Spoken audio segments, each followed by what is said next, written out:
And I'm still seeing people logging in. I'm watching the participant number. I know, I'm impressed. Very good. We're all here to see Elizabeth. Oh, yeah.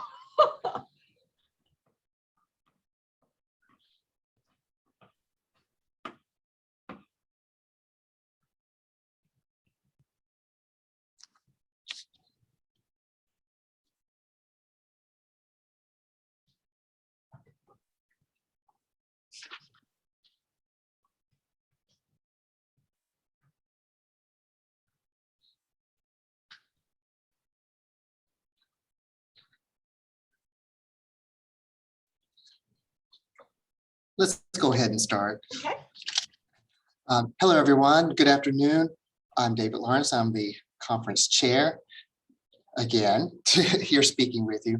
I am definitely, it's a privilege to welcome you to the committee formation session. For the proposed committees for the next biennium, we have a presentation from Elizabeth Nutt, who currently works at AFDO. She's also our strategic planning committee co-chair. She will be, of course, stepping away from that role. And she's going to be talking about opportunities of how members can be involved in our process. All these issues that you've seen come forward from our council committees, from standing committees to the councils to be discussed, those were worked out through the committees that are established through our processes here. So Elizabeth, thank you very much for your time today, and everyone enjoy her presentation. Thank you so very much. I just want to thank Dave and Dr. McSwain for the opportunity to present to you all. I think committee work is crucial to the CFP process and the advancement of food safety. So I hope my presentation will be inspiring, and when it's over, you're going to rush to your keyboard and respond to those emails that are going to be soliciting y'all to join up. So you can go to the next slide. I'll be talking about there we go. There's two types of committees that CFP has, and I'll be going through both of them, but we have standing committees and council committees. So you can go to the next slide. So basically standing committees, some of the standing committees actually started out as just council committees, and then because of their charges and their value, they became standing committees. But the standing committees are in the Constitution and bylaws, and they do report directly to the executive board. The executive board approves their issues and things of that nature. Chairs are appointed by the conference chair. So they're, and you can go to the next slide. Their role is a little bit different in that they, as I said, they are not re-upped every biennium. They stay in formation. So the membership on standing committees is the same for most. I think some of the standing committees, and Dave or Dr. McSwain may correct me, some of the standing committees are just executive board members only, but many of them do allow all constituencies to join. I know I've been involved in the Constitution and Bylaws Committee. I've been on the nominating committee, the resolutions committee, and as Dave just said, I was been quite involved for many years with the strategic planning committee. So here's a list of those committees, and I'm sure that these will be listed as committees that you may be able to join when the solicitation goes out. Next slide, please. So with the council committees, which is more of what we're going to be presenting here, many of you, I'm assuming, got to listen in on many of the council meetings, and some of the issues created committees. Some of the reports were existing committees. Some of those committees were disbanded, and some were re-upped, and some were created. So this is a slide of some previous committees that we've had, and of course, I think some of them were re-upped, but just to kind of give you a little bit of an idea of some of the things that have, like the Clean in Place committee, I believe that committee even went as far as to get the NSF, the National Sanitation Foundation, to be in line with the terminology Clean in Place. So we really do have an impact nationwide on some of the committee work. Next slide, please. So what the committee and the Conference for Food Protection strives to do is, of course, we want a balanced committee membership, same as we have on the councils. We want every constituent represented. It's very nice to have it across the country, because even in the deliberations today, some parts of the country have different issues than other parts of the country. Of course, we always try to include our federal partners. And then there are many committees that will just have at-large membership that contributes to the deliberation and the solutions, but they may or may not have a vote. So that's kind of how the membership is created. So next slide. So the way this works, and I'll probably repeat this a couple of times, and these dates are not quite right because this slide deck was created when we thought we were going to have a 2020 conference face-to-face. Anyway, so you're going to be getting an email with the committees that you can join, and we really do need quick response, particularly since the working period is a little bit compressed this season because the conference occurred in August instead of April. So be looking for that email at the conclusion of the biennial meeting. Next slide.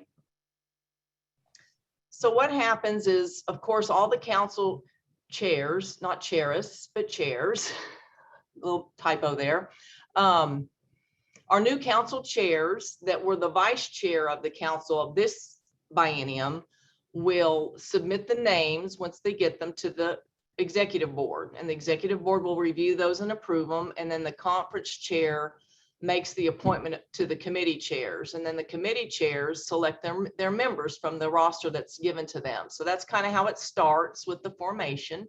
Next slide.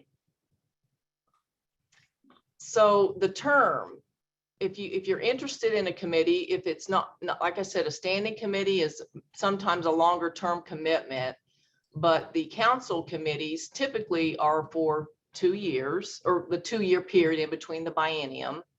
And they typically will submit a report during the biennium. And then at that point, if they've completed their charges, they'll be disbanded, or if they still need work to do or new charges are added, they could continue. So that's what you have to kind of keep in mind, how much time you might want to spend on these committees. Next slide. So here's the process. I'll go through that again. Oh, no slide presentation is complete without a, no, you can go to the next slide, is not complete without quotes. So Barbara Mikulski was a senator. She was the longest serving senator from Maryland. And of course, being a senator in House of Representatives does take committee work. So I'm sure she's speaking from experience that each one of us can make a big difference if we make the change together. And I think CFP really embraces that thought. So next slide.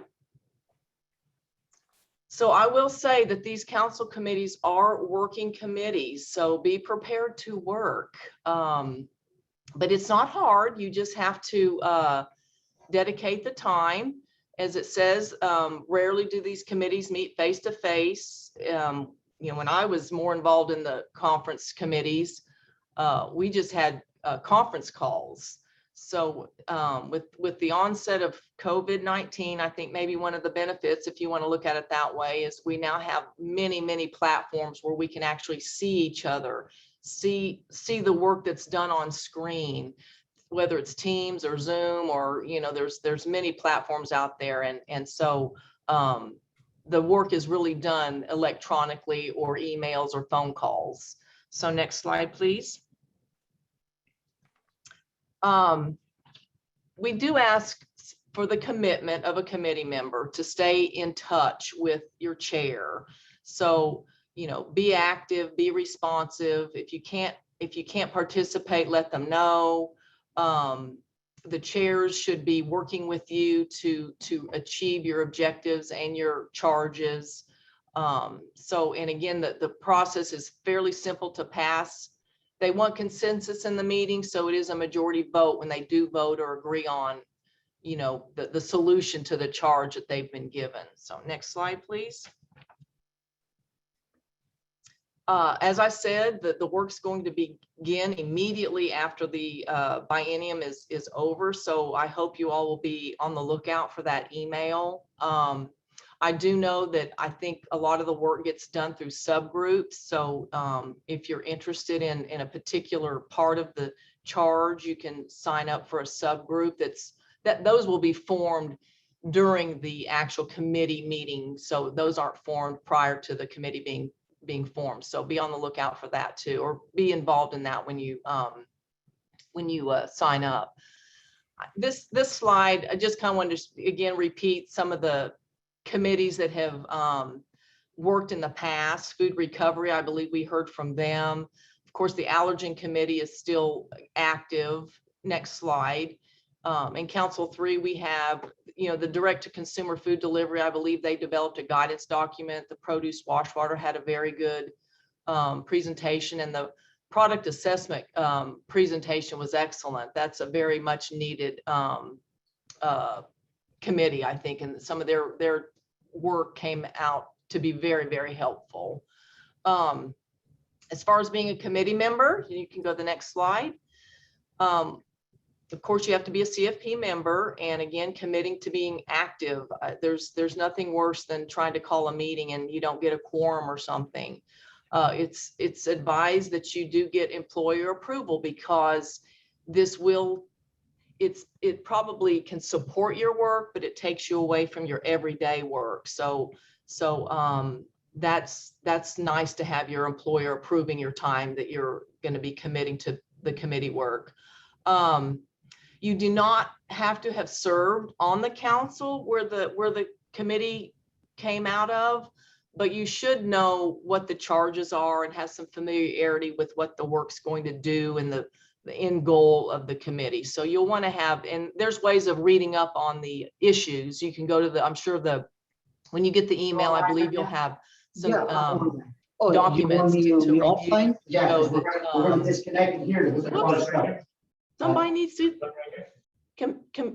needs to mute. That's okay. But anyway, that's kind of what the selection criteria is for. And they're going to look for your constituency and your location of where you work and your involvement and things of that nature. And again, same with what we've been through these past 3 days with, achieving consensus, which you might not always get your way, but as long as you can, politely express your views and share your thoughts, that's what they're looking for to achieve consensus. So next slide.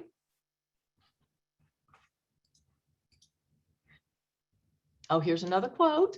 Miss Mandy Hale, she's I believe a single mom, but she's a blogger, she's a book writer, she's a very, very active woman. So she knows that too busy is not an excuse. We're all busy. I know we're all busy, and COVID has taken us away from our routine work, which has made us even more busy. But she's quite correct. And if you are passionate about something and want to see something done, you'll make the time to get involved, to make those changes. So next slide, please. And I will say this is kind of maybe it's an egotistical view on my part, but when I was involved in the Conference for Food Protection at the committee, council level, committee level, executive board, it was just very, what's the right word? It just made me feel so good to think that me, little Elizabeth Nutt, just a little local person at a little health department, was impacting food safety across the country. And some of the people that you meet on councils and just the friendships that you make, and it's the networking, it's the camaraderie, it's the advancement of food safety. It really was a big ego boost. If any of y'all need that, you'll probably get it. So just a little plug there. But you do need to be prepared. As John Wooden said, you get more confident the more you're prepared. I've been involved with CFP for many years, I think dating back to 1990, maybe 6 or 8, I can't remember. Anyway, it was in Boston. That's all I remember. But and I know all about the CFP process, but I prepared for this presentation. I hope you can tell. You know, you do need to be prepared. So do your research, come ready to share your thoughts, and you know, don't be afraid to talk, and don't be afraid to volunteer your thoughts, because somebody else might be thinking that and you bring it up, and then it, you know, perpetuates the conversation into, you know, reaching a consensus, or somebody seeing a point of view that they didn't have. So don't be afraid to speak up, and do be prepared for your committee meetings. Next slide, please.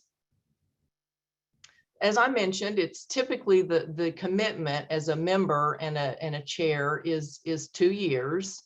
We want active participation. There is some reporting that'll need to be done by the chair, and I'll get to that in just a little bit. But try to meet your deadlines. You know, we all know that sometimes deadlines get missed, but do your best to meet the deadline, to show your dedication to the charge and getting the work done. And if you're going to be behind and not be able to meet a deadline, you know, communication with your chair is just key. So next slide, please. So now we'll talk about the committee chairs, and I hope I don't scare people away to be a committee chair, because there is a little bit more work involved with being the chair. So again, you still have to be a member in good standing with CFP with your employee support. When the email comes out, be sure to notify the council chair of your interests. And I believe it'll probably have all that demographic information on the application, you know, where you're from, who you represent, what committees you're interested in serving on, because you can actually serve on more than one committee. We don't want to overdo it, but there have been people that are very involved and have served on several committees and been able to get the work done and contribute quite a bit. So next slide, please. So the role of the committee chair, you know, you really do have to engage your membership, get them involved, be able to run the meeting, to get people involved. If you don't hear from a certain person speaking up, you might try to call on them and say, hey, Bill, do you have any input on that? You'll need to, of course, set up your calls. I have found that it's better to, in the very beginnings of your meetings, to decide on a routine, whether you're going to meet monthly, weekly, quarterly. I don't suggest quarterly since we have such a short time period here, but you know, for some of the like you would say, let's plan on meeting every Friday at 2 o'clock or every Monday at 10, that, you know, the majority of the people can meet, and that way they can get it on their calendar going forward, and they'll probably have a better effort at attending if they know at 10 o'clock the third Monday of the month I've got this committee meeting. And I found that that's been very successful on maintaining good participation. So and do not be afraid to delegate. I think a lot of chair people of all kinds of committees feel like sometimes the burden of work is on them, but most of the committees I've been on, they delegate. A lot of the committees, as I mentioned earlier, will create subgroups, so they kind of break the process down into smaller pieces, and then those subgroups can work together, and you don't have such a big chore of getting, you know, 25 plus people together all at once. I do know that there was an issue, I believe, a constitution and bylaws issue this biennium that is trying to limit the size of the committees, not to, you know, limit it, but some of these chairs said that the committees got so large it was very difficult to bring everybody together. So if you're on a committee, realizing that your spot was sacred, you know, you got the spot, get in there, do the work. So yeah. And then another part of the committee chair's duties is to take minutes, and we always assign somebody to take minutes, because sometimes it's hard to run a committee and take minutes at the same time. And then, of course, try to get those minutes out timely. And if there's action items, be sure and highlight those action items and get reminders out in between calls to just kind of keep touching base with your membership. Is just keeps them engaged. So next slide, please. So there are some reports that have to be submitted, and these timeframes here are, I don't know if those are going to be changed at all. Maybe Dave or Dr. McSwain would want to speak on that after the presentation, but typically you're going to do status reports that will be sent to your council chair, and your council chair would report to the executive board. So you can see we've had interim reports, and then of course the final report, which is what we heard during the biennium these past 3 days, were the final reports, and some of those reports did come with suggested issues. So that's kind of the work that the council, or excuse me, the committee chair needs to be aware of. So next slide, please. So this is kind of a repeat that the CFP membership is going to be notified as soon as the new executive board is in place, and the rosters are formed. So be on the lookout for that. Don't I'm going to say, let's see, it's August. I would say by mid-September, maybe. I don't know. It says October 2021, but it may be a little bit, take a little bit longer time than that to get committees formed. So the earlier you all sign up, the earlier they can, expedite the process. And of course, once you get your committee formed, it is, like I said, nice to get an action plan going. When are you going to meet? Who's going to do what? Make assignments, make delegations. So next slide, please. So of course we did hear from Mr. Frankionis, who is, Deputy Commissioner for Food Policy and Response for FDA, and he has mentioned this numerous times in his reports on his presentations on the new era of smarter food safety, which I think is just a phenomenal project.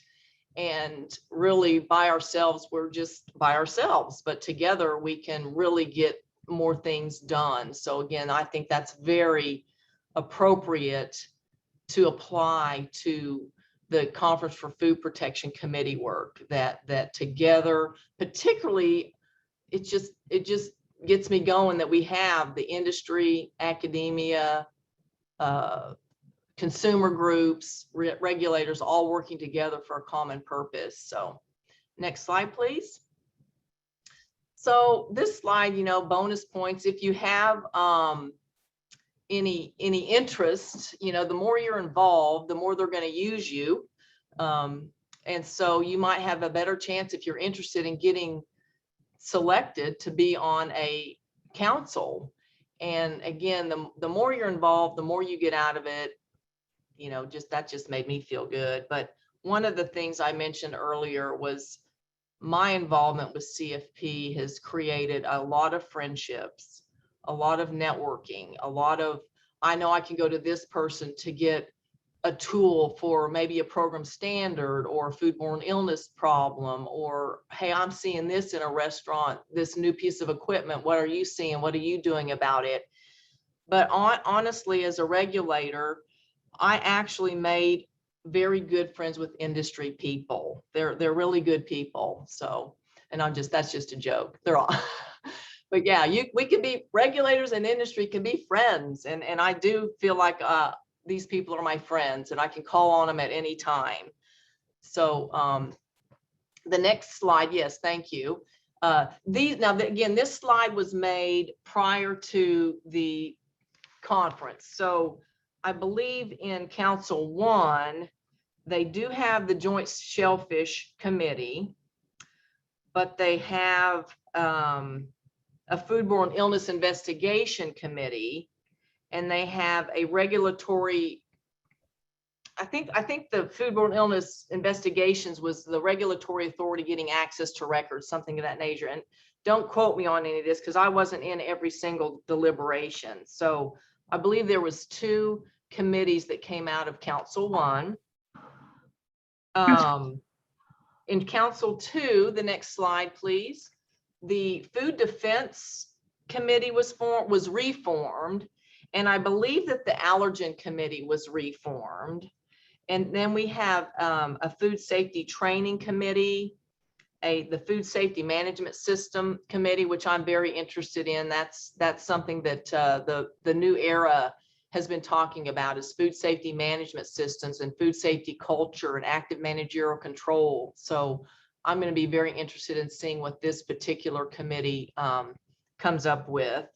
And then, of course, now in this day and age, 30 years ago, we didn't have a digital technology issues. And now there's a lot of digital technology out there. So we have digital technology food safety system committee. And then at the last minute, out of Council 2, they did create a committee to look at the Constitution and bylaws that was going to assess the membership for the Assembly of Delegate voting, whether they had locals represented on there. So that was a very lively debate in, I believe, Council 2. And they did create a committee. So it's going to, that's going to be an interesting outcome of that committee too. Interested in that outcome. In Council 3, they do have the ground beef update committee, I believe, and they have the sushi HACCP plan committee.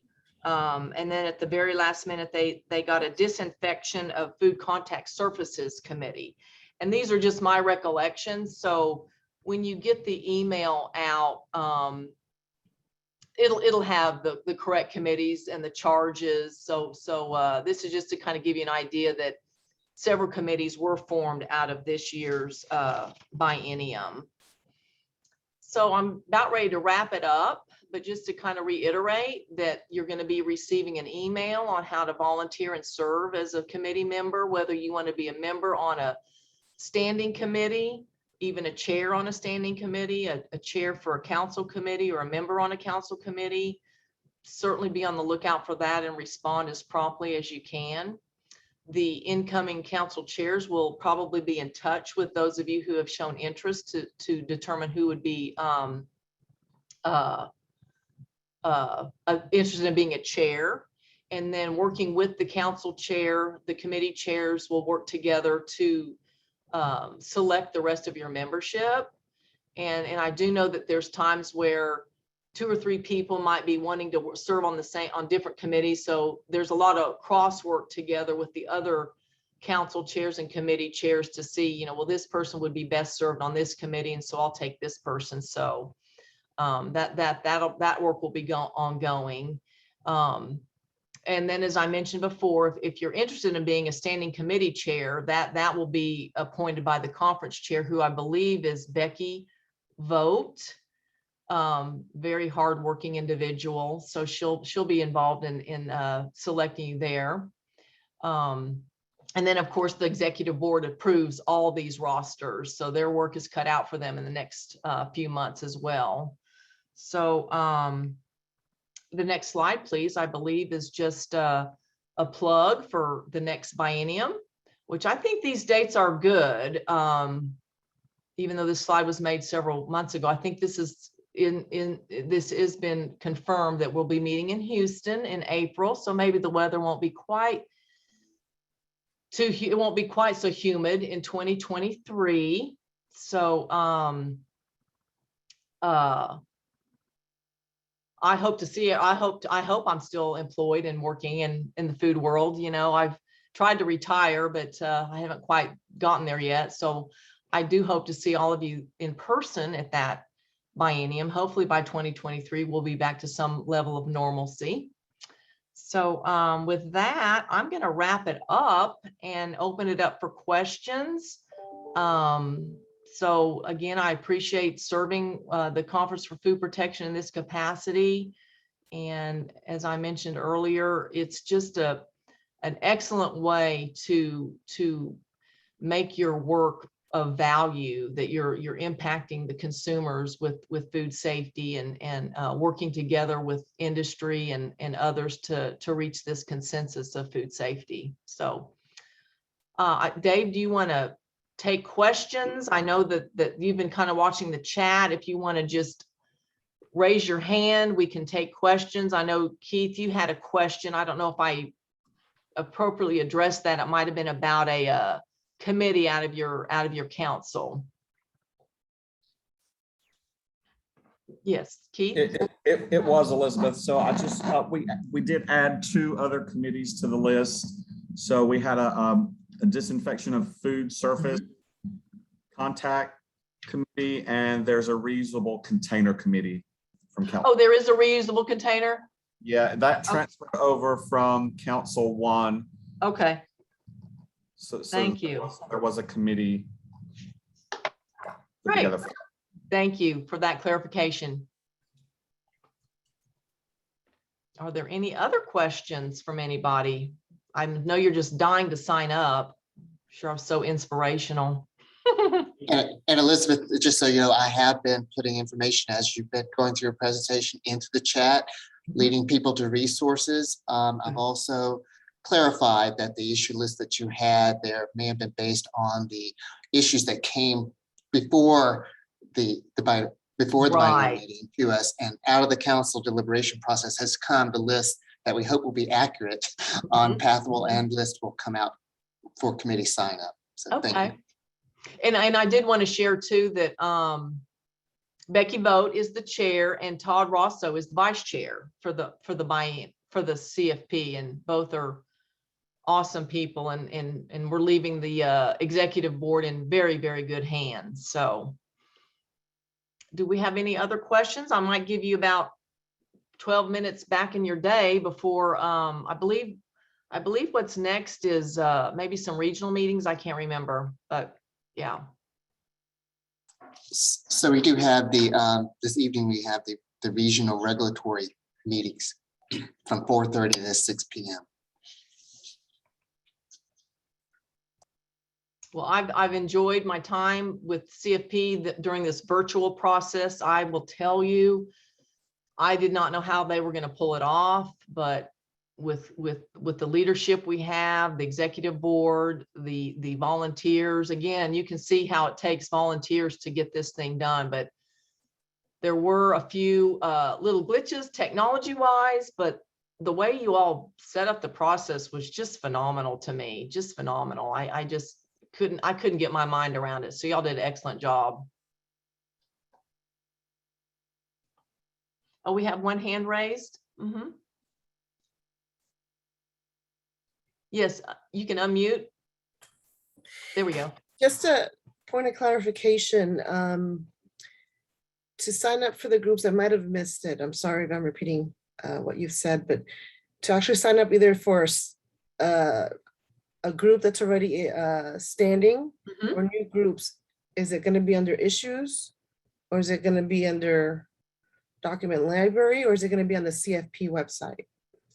I believe it will be in the email that's going to go out to everybody. If you don't get an email and are interested, Dave, you might want to clarify. I believe that they will have the list on the CFP website is probably the best approach, but Dave, you might clarify that.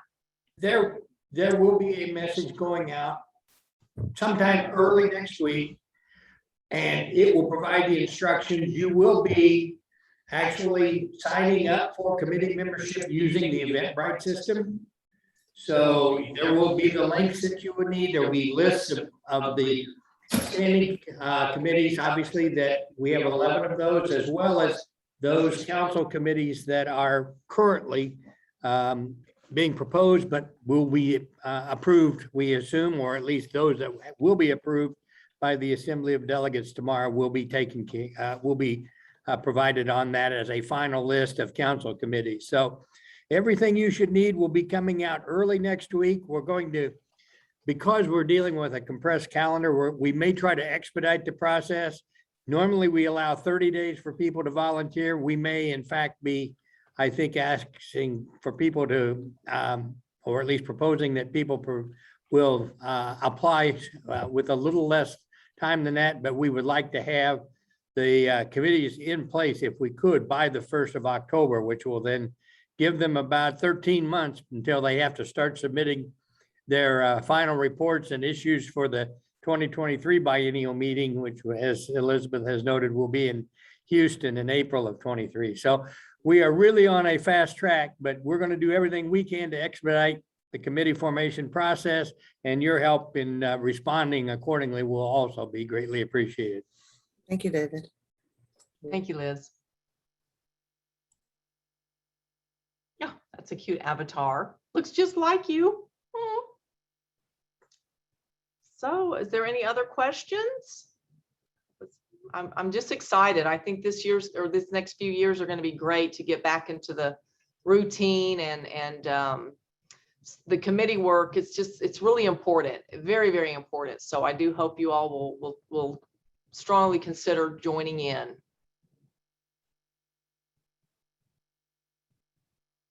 Well, Elizabeth, you had, there are over, well, now it's dropping, but there were at one time 220 Yay. or so participants in I this. have so many Congratulations. friends. I love it. I do consider everybody my friend. So anyway, if you were here, I'd be hugging you. So I'm a hugger. So big hug to everybody. And I'll let you know, this is the way, as Elizabeth said, get involved in the organization, start at the committee level, go to the council level, board level, and next thing you know, you're here. So you know, it's a good way to be engaged in this process. So thank you all for your interest.